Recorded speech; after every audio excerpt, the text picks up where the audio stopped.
Good morning and welcome back. And as you can see, I have this hand and it was filmed on a green screen. So we are going to try to drop out the green. And before we talk about that, I want to talk about green screen lighting in general. Okay, so let's go ahead and pull up a diagram for green screen lighting. Now in your green screen lighting exercise, you are going to use 3 lights. Now we have 3 green screens.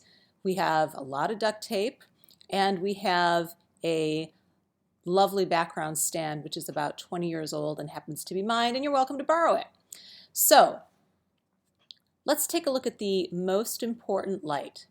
As you can see, the subject, whatever you're animating, is far enough away from the green screen so that there is separation.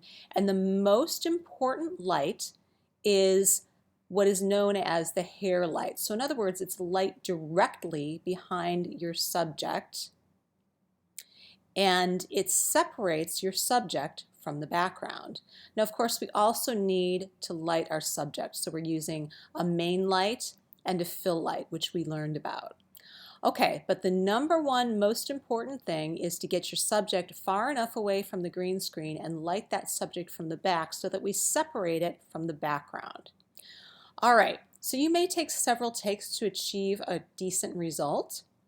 Let's go back to After Effects here, because the result that we're going to get here is very good because this is very nicely shot green screen. However, you can see I have zoomed in on this, and there's some blur, and so there's going to be what's called spill.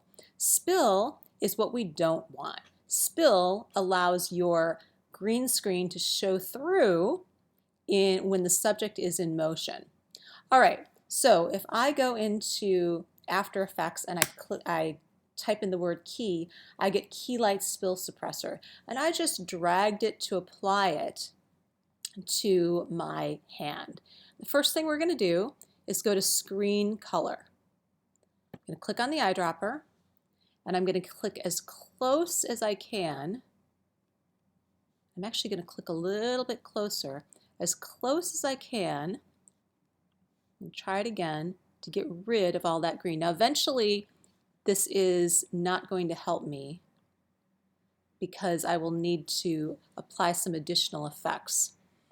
Okay, so let's look at a couple of things. Let's look at screen shrink and screen grow.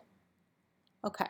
So these are, we need to balance these two. You can see if I grow the screen, or the amount of, it's actually growing the edges of the mask. And it's similar to in Photoshop when you do select, refine, edge, expand.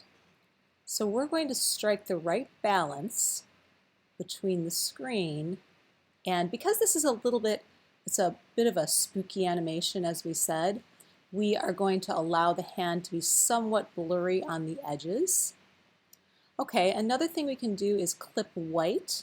So as you can see, the more white I clip, the better my green screen result. There. And if this was a primarily dark object, we would work with clip black. Okay, now, screen softness also plays into it. As you can see, we can have a softer result or a harder result, and I'm going to go with a softer result. All right, so now let's go back to fit. That's pretty good. We're going to call it good enough, and when I play this, now remember I'm doing a RAM preview, so it's super slow. Here comes my hand, and it's up to you to decide how blurry you want it. Okay, so the word escape needs to drop down and go with the hand. But we've done a decent job on the green screen with our Keylight Spill Suppressor plugin. All right, so the next thing I'm going to do is take a really crappy shot green screen, and we're going to try to key that out. Thanks for watching. Bye-bye.